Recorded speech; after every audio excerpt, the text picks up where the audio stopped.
Bienvenidos a Hecho en Casa, tesis de antropología de la Facultad de Filosofía y Letras, un podcast del proyecto Antropoqué.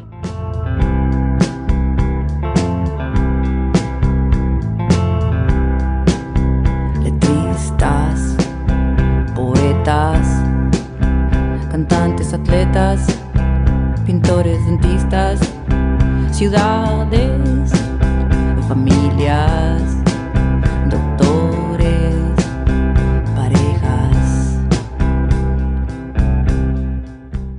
En el episodio de hoy, Aportes desde la etnografía virtual, presentaremos las tesis de María Fernanda Queiruga, Santiago Vaquero y Omar Orsi.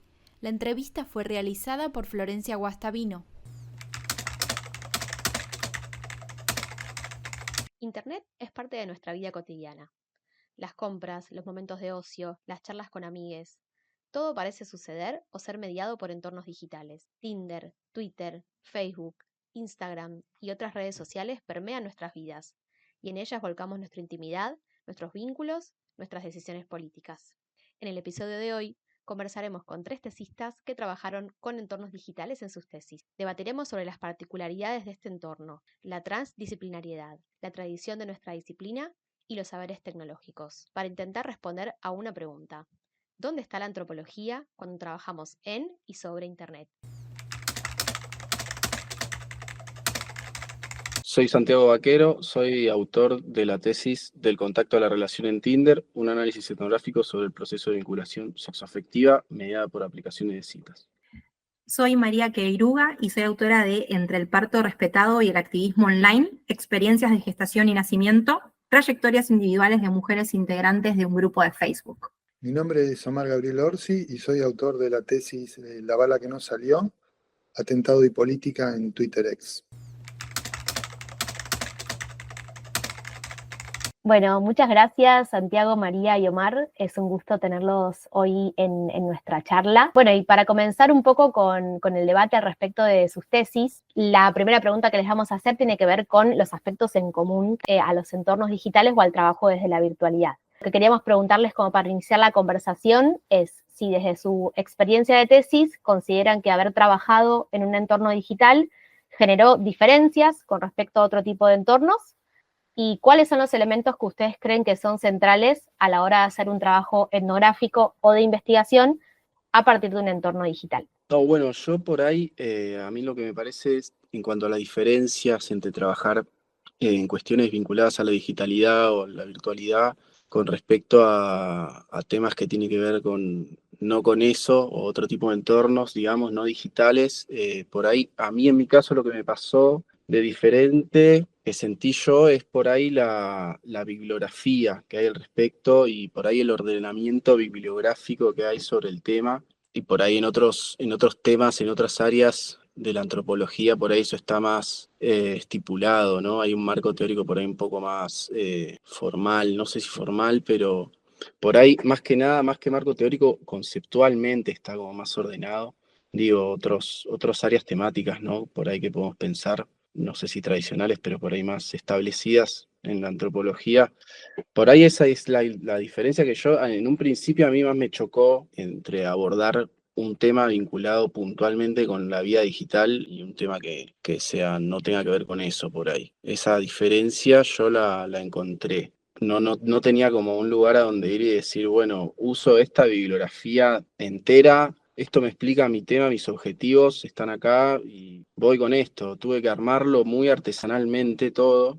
Por eso que también un poco la tesis terminó siendo como tan teórica en algún aspecto, mi tesis en particular, porque tuve que darle como mucho desarrollo a lo que no lo encontraba así llave en mano, digamos. Ahora que decías eso, yo coincido mucho con lo que acabas de decir en términos de que uno encontraba fuentes de, o sea, mucha transdisciplina, muchas personas de distintas disciplinas que tomaban como eje el entorno, como si el entorno fuera el hilo conductor, pero había gente de comunicación, gente de lingüística, gente de historia, había muchas combinaciones de disciplinas que, bueno, por un lado te enriquecen y por el otro lado está esta dificultad de que, particularmente en las tesis de grado, ¿no? Que uno, de cierto modo, es como que tiene que rendir cuentas de lo que cursó. Luego en maestrías o en doctorado ya se se abre un poco el panorama, pero es como uno tiene esta primera idea de que le pueden decir esto no es antropológico, o dónde está la antropología. Eso, por un lado, me parece que sí, la antropología por lo menos no produce tanta bibliografía como en otros temas. En cuanto a la particularidad del entorno, a mí me parece que es, o por lo menos fue para mí muy importante, esta cuestión de sacarse de la cabeza que es algo radicalmente especial. O sea, no es algo radicalmente especial. Tiene sus particularidades como cualquier entorno y uno tiene que buscar sus virtudes, o sea, qué le aporta y en qué va a perder, y saber que siempre cuando uno investiga pierde, no puede abarcar todo, y ser muy conscientes de esto. Esto me parece que es importante para poder sacarle el jugo, pero a su vez también de marcar cuáles son los límites de su propia investigación. Por mi parte coincido con lo que mencionan Santiago y Omar. En mi caso, esto de la tal vez ausencia de bibliografía me llevó a después tener que desarmar como incluso un sesgo propio, que era esto que estoy haciendo realmente ¿es antropológico o no, no? Porque si detrás no hay como sustento, ¿qué validación voy a recibir sobre el tema que quiero abordar y sobre el entorno en el cual lo quiero abordar? Y en lo personal, sí, tal vez por ese sesgo que fui como desarticulando, me parecía a mí en ese momento como hasta insuficiente como el trabajo con relatos. Yo trabajé con relatos que se sistematizaban a través de este grupo de Facebook, y me acuerdo que tenía como esta conversación con mi directora de, ¿esto alcanza? Y del otro lado por ahí la respuesta era sí, pero yo sentía como esta necesidad de tener que complementarlo con algo más, ¿no? Y que no sea solo eso de manera individual. Entonces sumé también entrevistas individuales, en entorno virtual también. Entonces, ahí sí lo que encuentro, no sé si es una diferencia, pero sí por lo menos es un límite, que creo que hay ciertas cuestiones de lo que te permite capturar primero el análisis de información a través, que está publicada en un grupo de Facebook, ¿no? Como creo que tiene su límite, no hay una interacción en sí, ¿no? Sino con un ser humano, sino que es la interacción a través de esa información, y ahí es lo que te articula o te hace puente con la persona.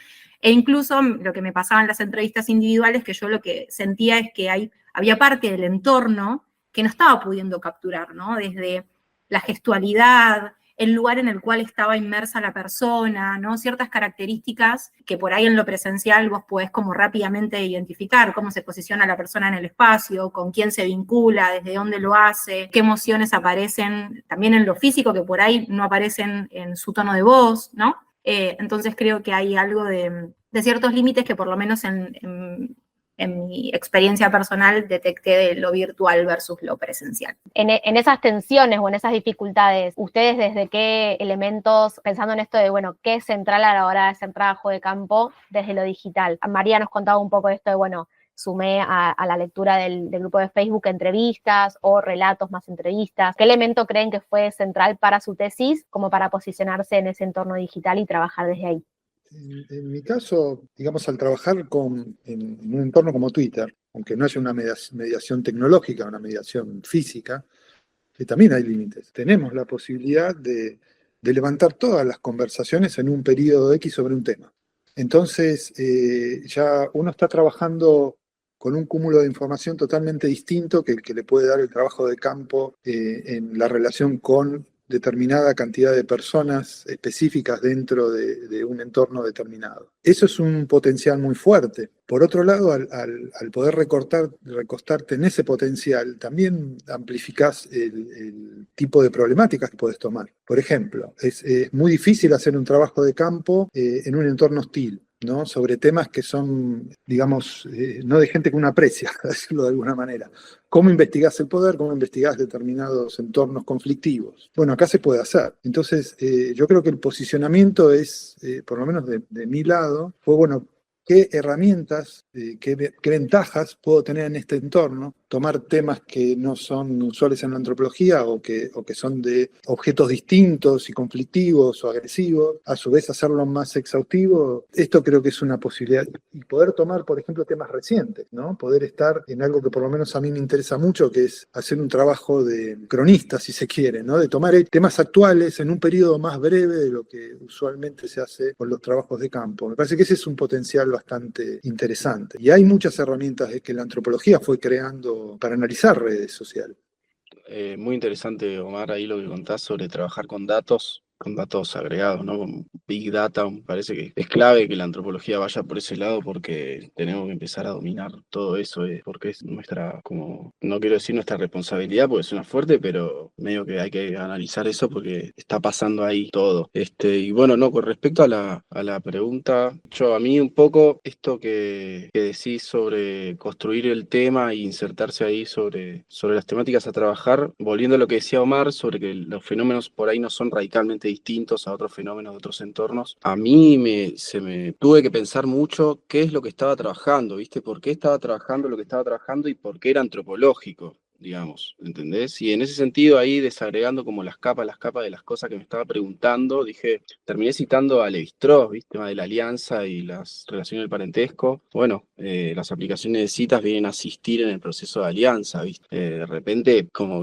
se empezaron a aclarar un poco los panoramas y ahí volviendo a esto, las cosas, esto del teléfono y la virtualidad no es algo que esté radicalmente fuera de nuestra realidad para nada, de hecho todo lo contrario, eso es clave, pensarlo así. Y ahora otra cosa quería decir es, bueno, con respecto a lo metodológico, interesante lo que decía Omar sobre hacer trabajo de campo en un entorno hostil. En mi caso, no es que era un entorno hostil, sino que era algo medio polémico insertarse antropológicamente ahí para hacer entrevistas, digamos, no en el medio de las aplicaciones de citas. Me pasaba como algo así. Entonces tuve que tomar como la decisión metodológica de encontrar entrevistas, informantes, digamos, por fuera de la red, pero que sean usuarios, digamos, de esta red y que formen parte, pero no encontrarlos a través de ahí, porque la presentación del antropólogo en ese contexto era problemática, por ir por fuera de la red para, pues, abordar lo que pasa ahí, las dinámicas que suceden ahí, y ahí lo fui, bueno,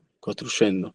Una cosa que quería decir también era el tema de que, además de poder trabajar con datos agregados, que era, Twitter te da una serie de parámetros como cuántas personas le dan like a un mensaje, cuántos lo retuitean, poder reconstruir las redes de relaciones, todo eso trabajar con la cantidad de datos agregados, pero a su vez al tomar el texto de los mensajes, que fueron más o menos 1 millón y pico de mensajes, lo que vos haces es componer un texto, o sea, reconstruís un texto. Y ese texto también te permite enfocarlo en las visiones más tradicionales de la antropología, o sea, se puede trabajar identidad, procesos de formación de comunidades, recuperación de memoria, digamos, el estilo comunicativo. Yo creo que hay mucho potencial ahí y realmente yo no sé informática, digo, no hace falta saberlo. Sí hace falta dominar alguna rama específica, pero que tampoco es algo... Es decir, creo que la antropología tiene que perder el miedo a eso porque no hay tal cosa. No es transformarse en un experto en computación, ni tampoco en un experto en manejo de datos. Claro, son herramientas. Son herramientas como puede ser la entrevista, como puede ser una encuesta, Sí. como puede ser la observación. Y me parece que no hay por qué limitar o excluir esas herramientas, ¿no? Como no lo hace, no sé, alguien que estudia los periodos coloniales accediendo a documentos. Sí, siguiendo la línea de lo que mencionan, me parece que ahí se pone como sobre la mesa la profesionalización, en definitiva, ¿no? de la disciplina y cómo va mutando, se va transformando y qué habilidades eran requeridas para una persona que hacía antropología hace 50 años atrás y, bueno, qué habilidades tenemos que poner en juego hoy como antropólogos y antropólogas, y tal vez uno está más acostumbrado o acostumbrada a la habilidad tal vez más analítica o más blanda, ¿no? Y me parece que este mix de traer sobre la mesa o tener dentro de nuestro kit de herramientas conocimientos tal vez más técnicos, yo nunca me hubiese imaginado que de repente iba a estar haciendo tablas dinámicas o mapas de calor, ¿no? Con palabras que aparecían o nubes de palabras para ver, bueno, cuáles se repetían más veces, cuáles menos, y de repente hay algo ahí que se articula y que me parece súper interesante como para seguir profesionalizándonos y aprendiendo, nada más y nada menos. Vamos a hacer algún ping-pong chiquitito de preguntas para cada uno de ustedes. Vamos a empezar con Santiago, si les parece bien. En tu tesis, vos te posicionás desde un lugar teórico sobre Internet y su rol en las relaciones sociales en la actualidad, y lo definís como algo incrustado, encarnado y cotidiano. Nos pareció súper interesante esa triple definición. ¿Querés contarnos un poco más?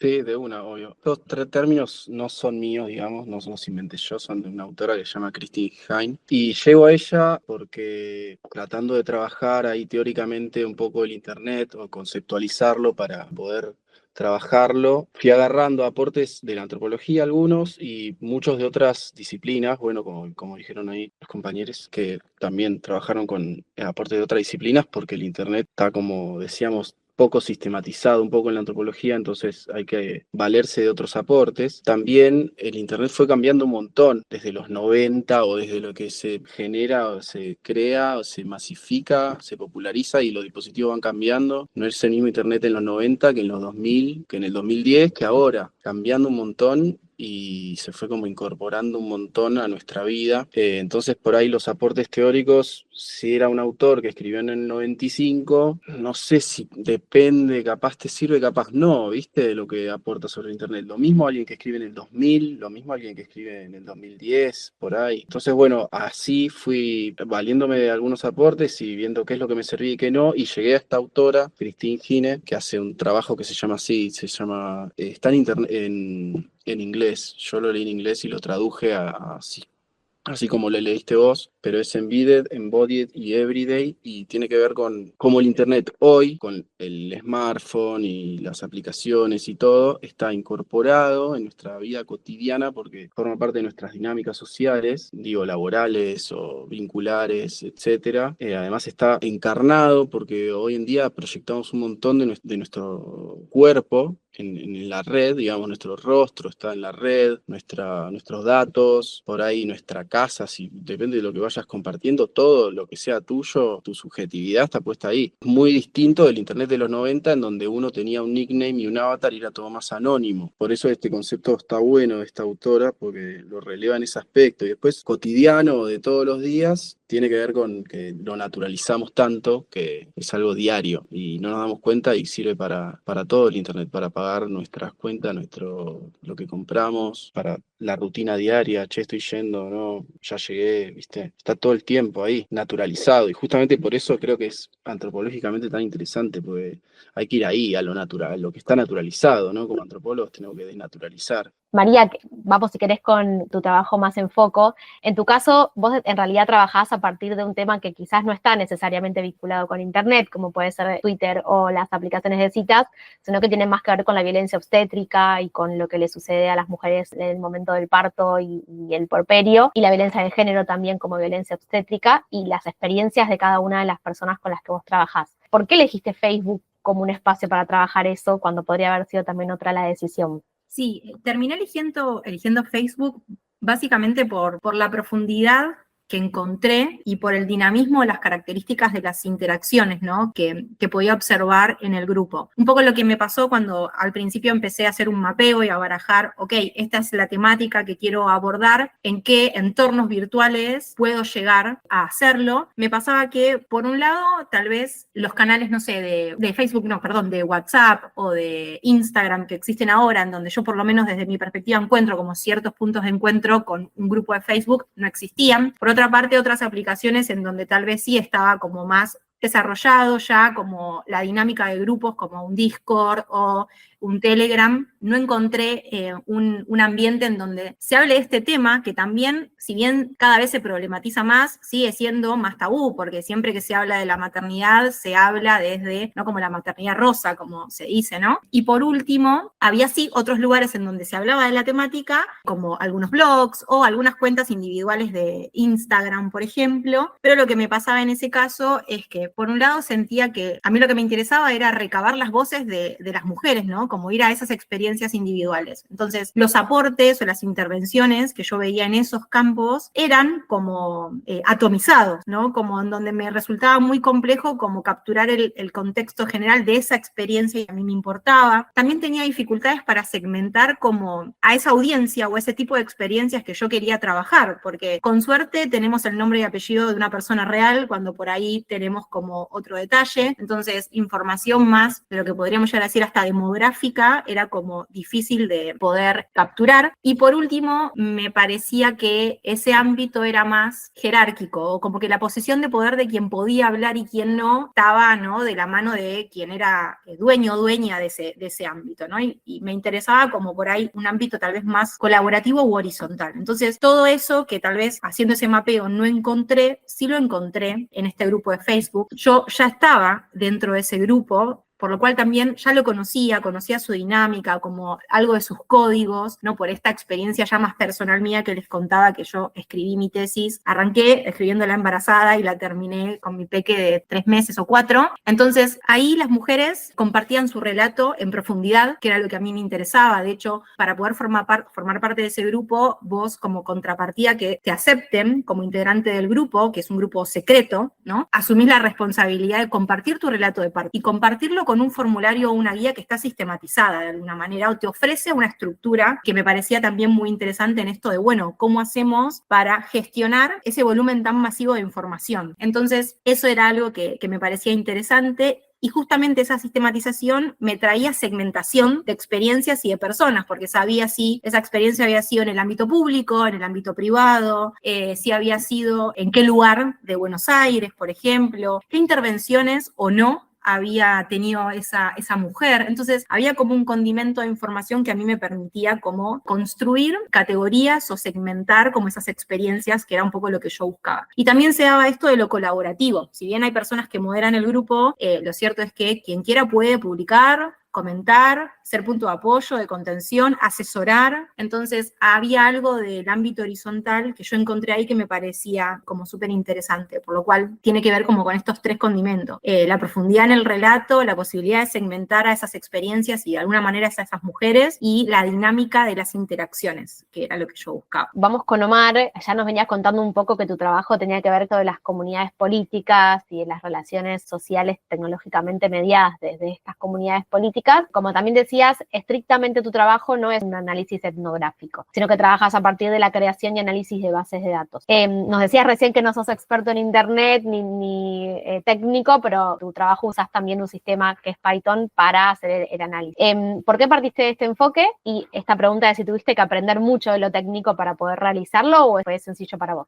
Python es un lenguaje que te permite, digamos, tomar la información, algunos parámetros de Twitter, los que vos eliges. Nada más que dar una instrucción que uno ni siquiera tiene por qué hacerlo, digamos, pero ahora hasta te lo hace ChatGPT. Lo importante ahí es, más allá de la herramienta, es cómo uno dimensiona ese espacio. ¿Sí? Bueno, está bien, yo quiero enfocar una comunidad específica. Hay un evento disparador, ¿no? Pero hay muchas interacciones totalmente desperdigadas, gente que sube cualquier cosa en Twitter en ese momento. ¿Qué es lo que escojo para ordenar ese campo, ¿no? Bueno, ahí ya no es un tema técnico, pero esa parte es relativamente sencilla. Después sí tenés todo el enfoque teórico-metodológico que tiene que ver, por un lado, con el análisis de redes sociales, que ahí hay toda una teoría, hay una metodología, pero digamos en términos específicos usé un software que se llama Gephi, que bueno, digamos que si uno tuviera que trabajar con un Excel, lo importante no es que sepa mucho de Excel, lo importante es que sepa qué pone en cada cuál es la unidad de análisis que escoge, la variable, ¿no? Tiene que dominar esos conceptos. Entonces, todo esto lo digo porque quizás se piensa que hay mucha cuestión técnica informática y no, hay muchas herramientas actualmente que son de uso, o sea que uno las utiliza, pero lo que tiene que dominar es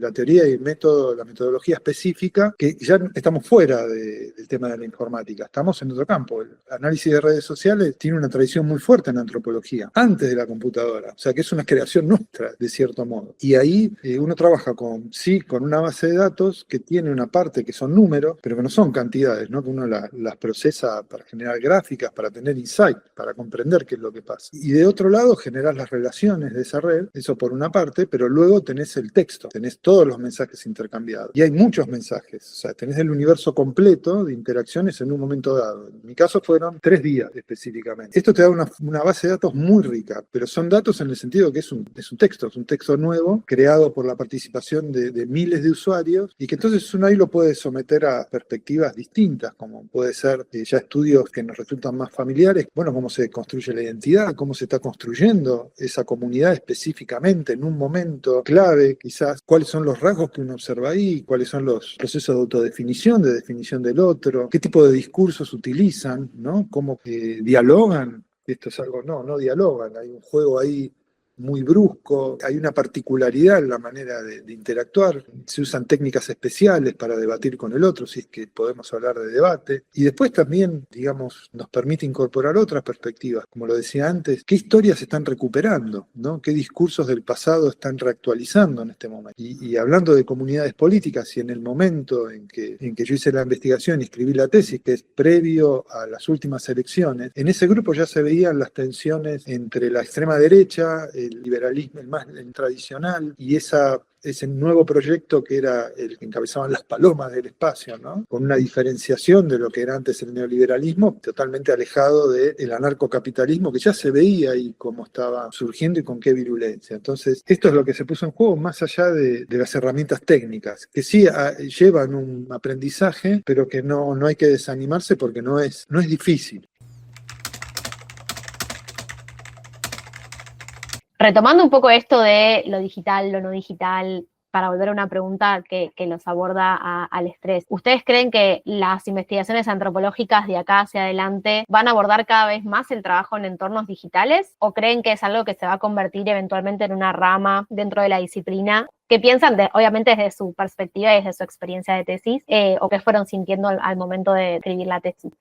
Sí, yo creo que sin dudas, de hecho, nada, como yendo pre-pandemia y post-pandemia, me parece que hay algo como muy notorio en cuanto a cómo empezaron a proliferar los trabajos, incluso, si bien por ahí son más pequeños y como decía Santiago, hay como todo un corpus teórico que estará en construcción, me parece que ahí sí tenemos incluso la responsabilidad como profesionales de intervenir. Digo, no hemos hablado de eso, pero hoy tenemos algo creo que se mencionó, el ChatGPT, o sea, la inteligencia artificial, ¿no? Como son campos en donde me parece que sí o sí nos tenemos que meter. Yo he escuchado decirle a una amiga, che, ¿te imaginas si el día de mañana hay un presidente, una presidenta que es inteligencia artificial, ¿no? Y he tenido discusiones en donde, che, bueno, ¿desde dónde va a liderar una nación, un estado, ¿no? ¿Desde qué sesgos, desde qué construcciones, desde qué valores? Entonces, eso es un campo en donde creo que seríamos muy poco responsables si no nos metemos, así que creo que sí, que seguirá dando su curso y desarrollándose cada vez más, o eso espero por lo menos.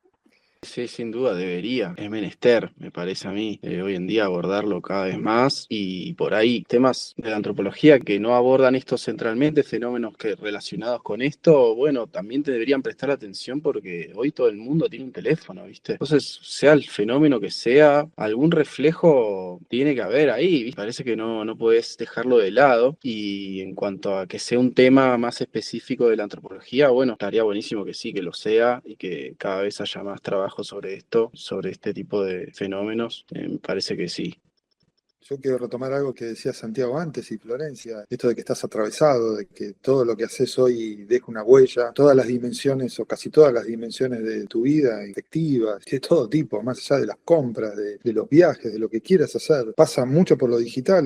En datos, por ejemplo, el promedio en Argentina son 9 horas diarias de conexión a Internet, que está por encima de otros países, están en Europa 6, pero hay países que tienen 12. Entonces, me parece que es un ámbito que está en lo cotidiano y que tampoco tiene que pasar a ser el ámbito, ¿no? Existen muchos más, pero me parece un ámbito. Y me parece un ámbito que hoy lo utilizamos todo. Y que por ahí pasa lo cotidiano. Ya no es una herramienta para hacer tal cosa. Hacemos mucho de nuestra cotidianidad y mucho de lo que también no es cotidiano. Muchas de nuestras interacciones pasan por el medio digital por mucho tiempo en el día. O sea que es algo que sí, creo yo que la antropología tiene que recoger y además, de otro lado, porque también me parece que tiene que ponerse en contacto con otras disciplinas y abrir un poco más el juego, porque la etnografía y el trabajo de campo es una particularidad nuestra, pero también es una limitante, de cierto modo, ¿no? Eso limita el objeto, limita nuestro tiempo, nos da mucha potencialidad, pero a su vez la antropología no tiene que perder el diálogo con otras disciplinas que nos pueden enriquecer mucho y que nosotros también podemos enriquecer otros saberes y hacernos conocer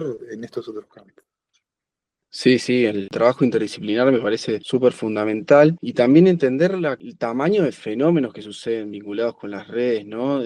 Más allá de que estén cotidianamente presentes, también generan como fenómenos de súper relevancia. Digo, la experiencia de María, lo significativo que se vuelve Facebook para crear comunidad, pienso, ¿no? En ese contexto. Me parece re groso analizar algo así, o la experiencia de Omar también, la violencia discursiva en las redes sociales. Digo, hoy en día tenemos un presidente que salió de TikTok, básicamente, con todo el proceso histórico-político, que digo, no es que salió de TikTok, pero tiene una relevancia fundamental las redes sociales. Es un presidente, es re importante, es un fenómeno trascendental para un país. Entonces, como que sí, analizar este tipo de cuestiones me parece que es clave para el futuro de la antropología. Volviendo un poco más a la vida de ustedes, ¿les tres trabajaron en redes sociales? ¿Usan las redes sociales? ¿No les gustan? ¿Cómo es su vínculo con esos espacios? No sé, Tinder, Twitter. Yo soy de papel y analógico, digamos que no Yo igual. No uso redes en lo más mínimo. No. De hecho, creo que la primera vez que registré en Twitter fue para hacer la investigación. Uso, obviamente, sistemas cerrados de mensajería, uso mail, nada. Uso internet mucho, pero no redes sociales. Que creo que también da una mirada, o sea, por lo menos te aleja, te permite ver otras cosas, quizás, que yo, al no estar metido, pero no lo Sí, sé. te permite construir ahí un extrañamiento por ahí, más fácil. Yo sí uso redes. Las aplicaciones de citas no uso hoy en día tanto, no les doy mucha bola.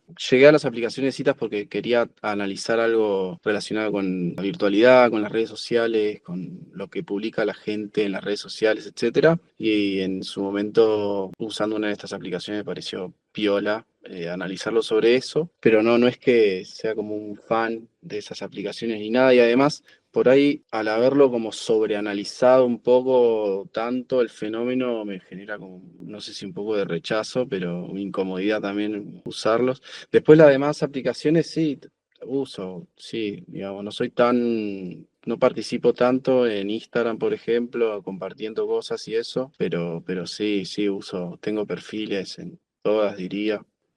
Sí, pero bueno, ahí normal, qué sé yo. Lo que más uso es YouTube. Sí, YouTube consumo bastante, mucho, más que de lo que me gustaría, la verdad. De esas 9 horas que usamos, Y yo meto en muchas de YouTube, las 9.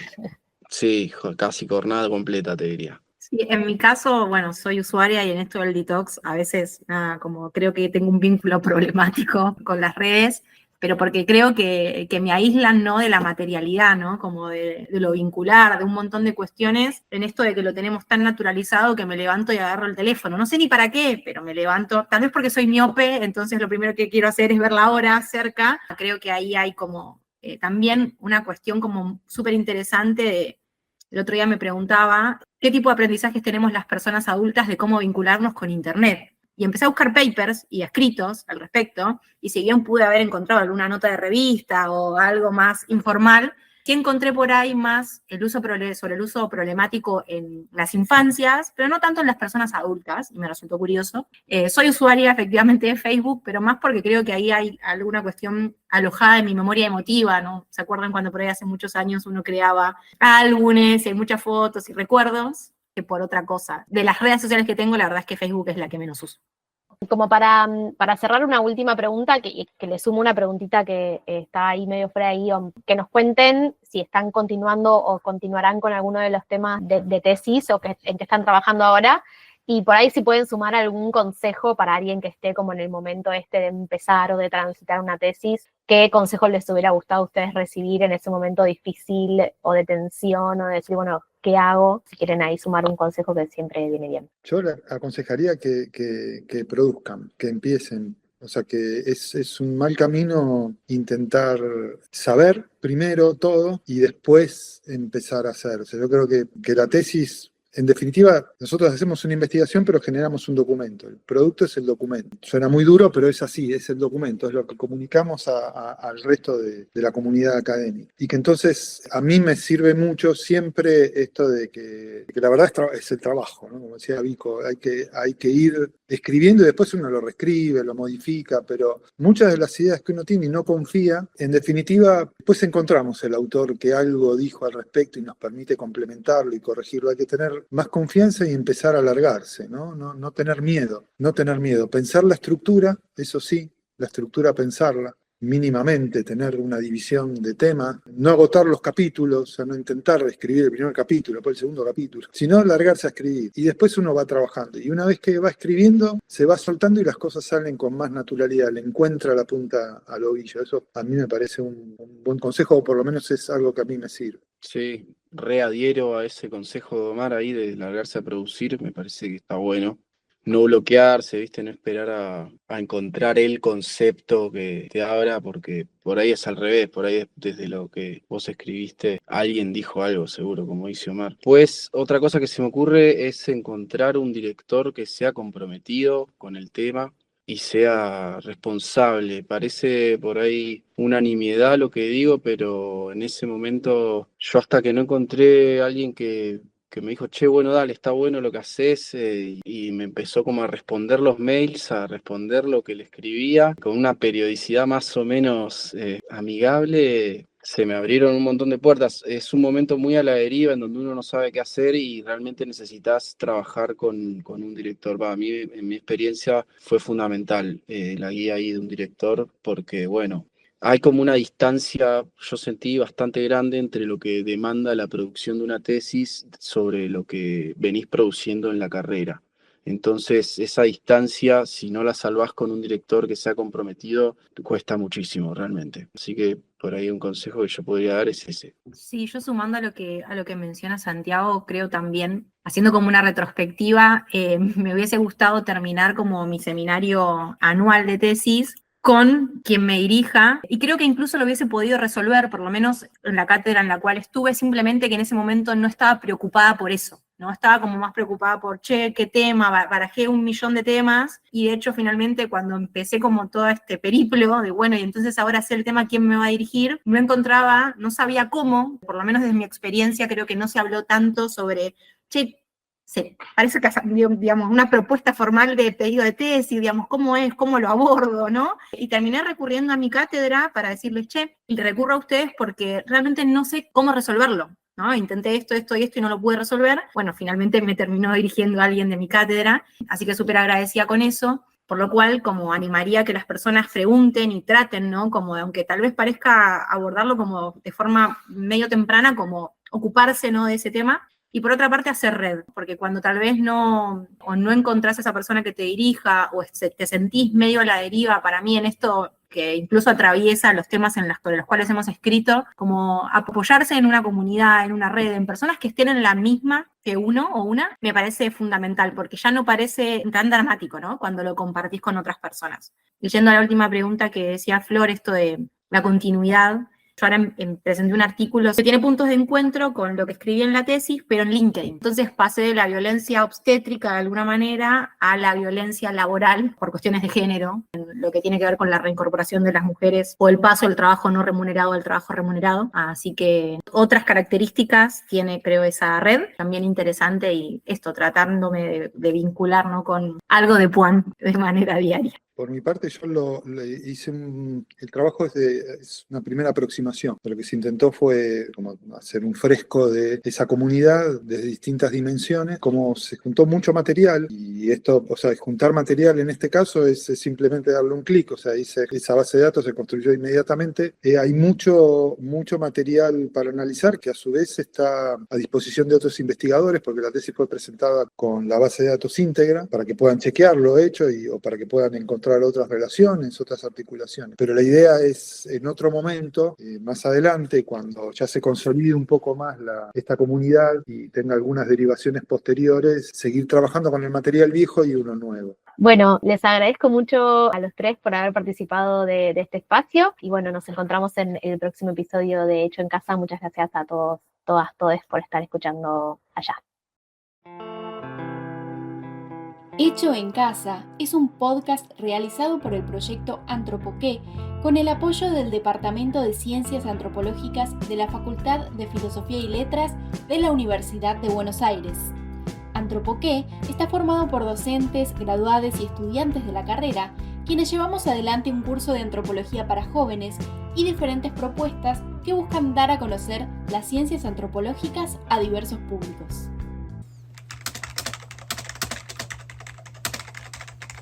Florencia Guastavino participó del armado del guión y la realización de la entrevista. Ramiro de Uribe realizó la edición. La locución es de Julieta Ferreiro. El diseño del arte es de Antonio Doval. El equipo está coordinado por Mercedes Hirsch y lo completan Renata Calizano, Lucila Pequeño, Emilia González Prieto, Ramiro Crosio, Sofía García, Francisco Castillo Marín y Felipe Melichio. Muchas gracias por escucharnos.